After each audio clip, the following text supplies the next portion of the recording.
नियम है। और मैं एक बात और कहना चाहता हूँ, देखिए राष्ट्रपति जी की भी तस्वीर आ गई है। भारत की तीनों सेनाओं के सुप्रीम कमांडर हैं राष्ट्रपति, और अब वो राष्ट्रपति भवन से निकल रही हैं और यहां से वो राष्ट्रपति अंगरक्षक के साथ में कर्तव्य पथ पर पहुंचेंगी। तो एक तरफ राष्ट्रीय समर स्मारक से रवाना हुए हैं प्रधानमंत्री, वो जो सैल्यूटिंग डायस बना हुआ है जो कर्तव्य पथ पर बीचों बीच बना हुआ है, यानी एक सिरे के ऊपर इंडिया गेट है, दूसरे सिरे के ऊपर राष्ट्रपति भवन है, बीच में सैल्यूटिंग डायस जो सलामी मंच होता है वो बना हुआ है।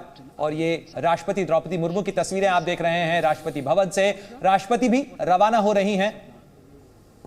और आपने बताया प्रेसिडेंट बॉडीगार्ड जो हैं, बिल्कुल सैनिकों का घुड़सवार दस्ता जो सैनिक, और आप देखिए राष्ट्रपति के साथ में जो फ्रांस के राष्ट्रपति हैं इमानुएल मैक्रों, वो भी लगभग उसी तरीके से चलते हुए नजर आ रहे हैं। ये तो परंपरा है ना, किस तरह से चलना है, ये भी हमारे प्रोटोकॉल के अंदर लिखा हुआ है। और मेरे ख्याल से इमानुएल मैक्रों को ब्रीफ किया गया होगा कि आपको इस स्पीड से चलना है, इतने कदम आपको चलने हैं, इतने कदम पर आप चलेंगे तब आपको गाड़ी मिल जाएगी, उस गाड़ी में आप बैठ जाना और उसके बाद राष्ट्रपति जी के साथ चले जाना। तो ये प्रोटोकॉल के अंदर सब कुछ डिसाइड होता है, सेकेंड्स डिसाइड होते हैं, मिनट्स डिसाइड होते हैं। और आपने कहा 250 साल जो घुड़सवार दस्ता बना रहा है, और उनको जब आप पास से देखो ना तो वो रोमांचित हो जाते हैं। बिल्कुल, ऑफिसर्स हॉर्सेस को देख के, उसके ऊपर हमारे जवानों को देख के, और सबकी ऊंचाई जो है 6 फुट से ज्यादा, 6 फुट से ज्यादा, कोई 6 फुट का कोई कुछ तो है 6 यहां तक कि उसमें जो घोड़े इस्तेमाल होते हैं, उस कैवलरी रेजिमेंट है चूंकि, तो उसके घोड़े जो इस्तेमाल होते हैं या उनके साथ होते हैं, उनके लिए भी विशेष व्यवस्था होती है। और वो भी जो है काफी, उनके लिए भी हाइट के एक पैरामीटर है, उस हाइट से नीचे का घोड़ा जो है वो उसमें नहीं रखा जाएगा।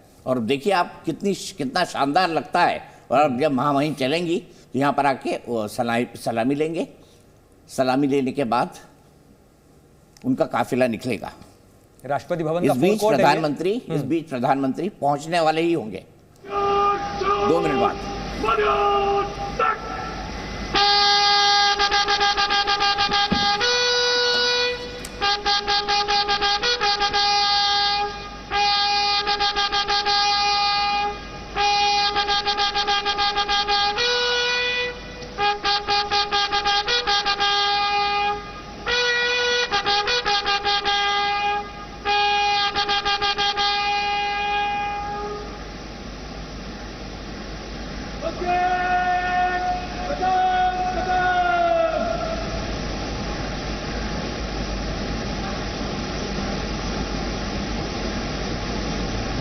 The smartly turned out President's bodyguard in the forecourt of Rashtrapati Bhavan on their magnificent horses, the senior most regiment of the Indian Army, that is 251 years old since its raising in 1773. तो सबसे पुरानी regiment है Deepak ji, general Sinha से पूछ लेते हैं। General Sinha जरा इस रेजिमेंट के बारे में बताइएगा, क्योंकि इसे सबसे ओल्डेस्ट रेजिमेंट कहा जाता है, ये पैराशूट ब्रिगेड का हिस्सा है, लेकिन इसकी क्या खासियत होती है? क्योंकि कई ऑपरेशंस के अंदर, यानी ऑपरेशन विजय से लेकर ऑपरेशन मेघदूत से लेकर ऑपरेशन पवन तक, कई ऑपरेशंस के अंदर ये ब्रिगेड शामिल रही।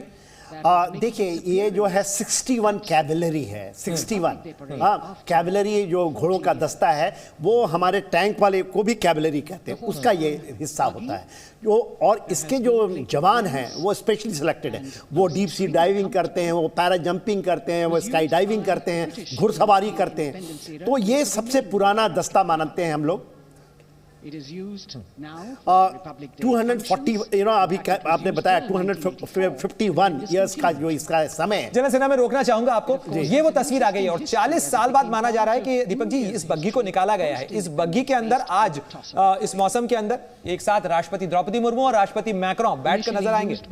देखिए वेस्ट की एक सुपर पावर फ्रांस के राष्ट्रपति, बिल्कुल सिक्योरिटी काउंसिल का सदस्य है फ्रांस। Z News.